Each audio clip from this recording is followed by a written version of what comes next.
Chilli powder ಸಖತ್ ಖಾರ ಬಣ್ಣ ಮತ್ತು ರುಚಿ ಆಚಿ ಚಿಲ್ಲಿ ಪೌಡರ್. ಕೊಡಗು ಜಿಲ್ಲೆಯ ಭಾಗಮಂಡಲ ಸಮೀಪದ ತಲಕಾವೇರಿಯಲ್ಲಿ ಇವತ್ತು ಮಧ್ಯಾಹ್ನ 1:44ಕ್ಕೆ ತೀರ್ಥೋದ್ಭವ ಕಾರ್ಯಕ್ರಮ ನೆರವೇರುತ್ತೆ. ಮಕರ ಲಗ್ನದಲ್ಲಿ ಕಾವೇರಿ ತೀರ್ಥೋದ್ಭವವಾಗಲಿದ್ದು 30,000ಕ್ಕೂ ಹೆಚ್ಚು ಭಕ್ತರು ಆಗಮಿಸುವ ಸಾಧ್ಯತೆ ಇದೆ. ಡಿಸಿಎಂ ಡಿಕೆ ಶಿವಕುಮಾರ್ ಕಾವೇರಿ ತೀರ್ಥೋದ್ಭವ ಕಾರ್ಯಕ್ರಮದಲ್ಲಿ ಇಂದು ಭಾಗಿಯಾಗಲಿದ್ದಾರೆ.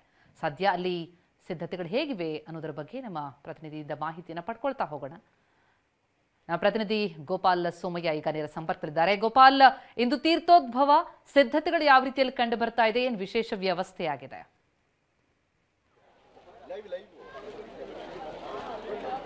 ಈಗ ಅದನ್ನು ತೋರಿಸ್ತಾರೆ. ಅದಕ್ಕೆ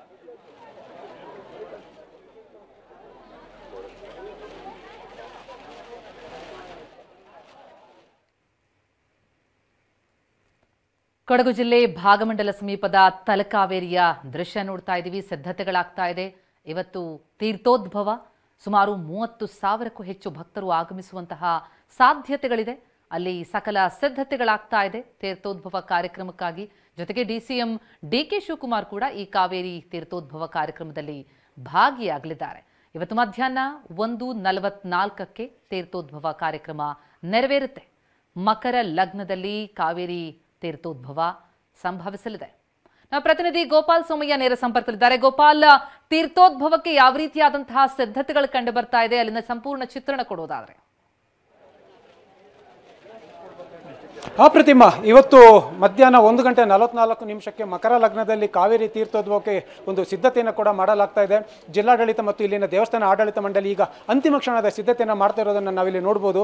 ಇದೀಗ ಇದು ಬ್ರಹ್ಮಕುಂಡಿಕೆ ಏನಲ್ಲಿ ಕಾಣ್ತಾ ಇದೆ. ಅಲ್ಲಿ ಬೆಳ್ಳಿಯ ಅಲಂಕಾರ ಮಾಡಿರುವಂತಹ ಒಂದು ಗರ್ಭಗುಡಿ, ಅಲ್ಲಿಯೇ ಆ ಬ್ರಹ್ಮಕುಂಡಿಕೆ ಇರುವಂಥದ್ದು, ಅಲ್ಲಿಯೇ ಕಾವೇರಿ ತೀರ್ಥೋದ್ಭವ ಆಗುವಂಥದ್ದು ಇವತ್ತು ಮಧ್ಯಾಹ್ನ 1:44.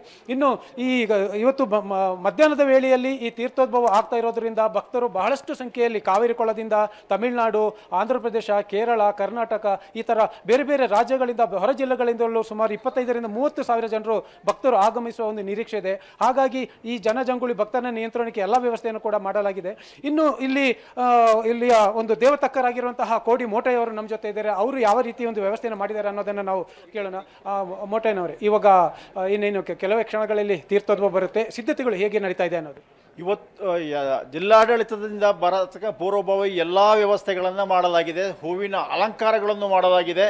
ಹಾಗೆ ಇವತ್ತು ಬೆಳಿಗ್ಗೆ ಅಲಂಕಾರ ಪ್ರಿಯಳಾಗಿದ್ದಂಥ ಕಾವೇರಿ ಮಾತೆಗೆ ಚಿನ್ನ ಬೆಳ್ಳಿ ಆಭರಣಗಳನ್ನು ತೊಡಿಸಲಾಗಿದೆ. ಬೆಳಗಿನ ಉಷಾ ಪೂಜೆ, ಅದು ಪ್ರತಿನಿತ್ಯ ನಡೆಯತಕ್ಕಂಥ ಉಷಾ ಪೂಜೆ, ಅದು ಪೂಜೆಯೇ ಮುಗಿದಿದೆ. ನೈವೇದ್ಯ ಪೂಜೆಗಳನ್ನು ಮುಗಿಸಲಾಗಿದೆ. ಇನ್ನು 1 ಗಂಟೆಯ ನಂತರ ಇಲ್ಲಿ ಜನರಿಗೆ ಯಾವುದೇ ತೀರ್ಥ ಪ್ರಸಾದ ವ್ಯವಸ್ಥೆ ಇರುವುದಿಲ್ಲ. ಪ್ರತಿಯೊಬ್ಬರು ಇದನ್ನು ತೀರ್ಥ ಪ್ರಸಾದ ಸ್ವೀಕಾರ ಮಾಡಿ ಸಂತೃಪ್ತರಾಗಬೇಕಂತ. ಥ್ಯಾಂಕ್ ಯು ಗೋಪಾಲ್, ತಮ್ಮೆಲ್ಲ ಮಾಹಿತಿ